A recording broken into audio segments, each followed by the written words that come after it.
Officer for the Khasi Hills Autonomous District Council election constituency, number 9, Linkerdam Lakro in the state of Meghalaya, hereby certify that on the 24th of February 2025, declare Shri Shyamborlang Rinja of the voice of the People Party who have been duly elected from the said constituency to be a member of the Khasi Hills Autonomous District Council, and that in token thereof I have granted to him this certificate of election. He is Gunosla, 24th February 2025.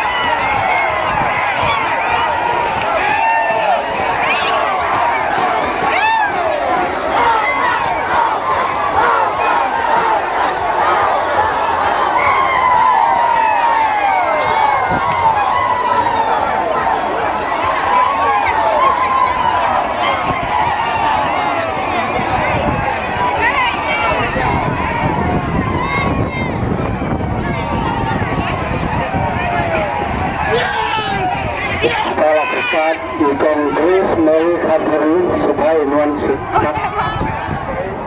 declared Srimati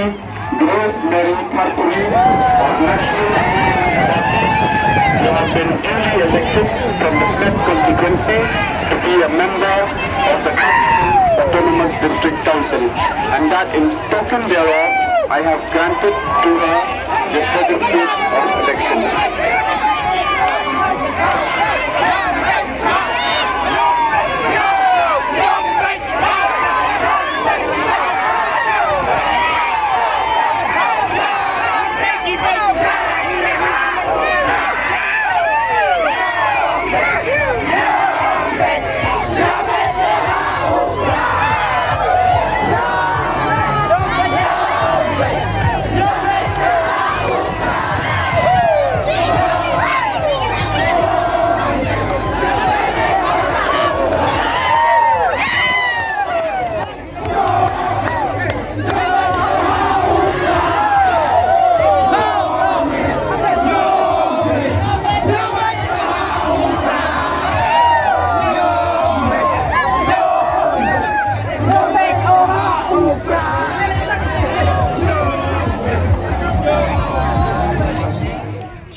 Vote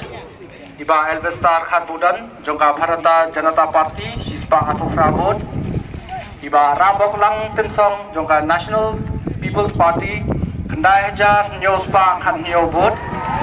Iba Rabok Lang Tinsong Jongka National People's Party Kendai Hajar Nyospa Khat Nyo vote Iba Rilang Nongklau Jongka Indian National Congress Sauspa Atusa vote Iba Rilang Nongkrau Jongka Indian National Congress Sauspa Atusa vote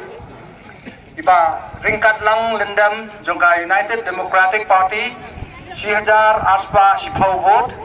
Iba Ringkat Lang Lindam Jongka United Democratic Party Shihajar Aspa Shipau vote Iba Shyamborlang Rinja Jongka Voice of the People Party Khabwe Hajar Aspa Khabwe vote Iba Shyamborlang Rinja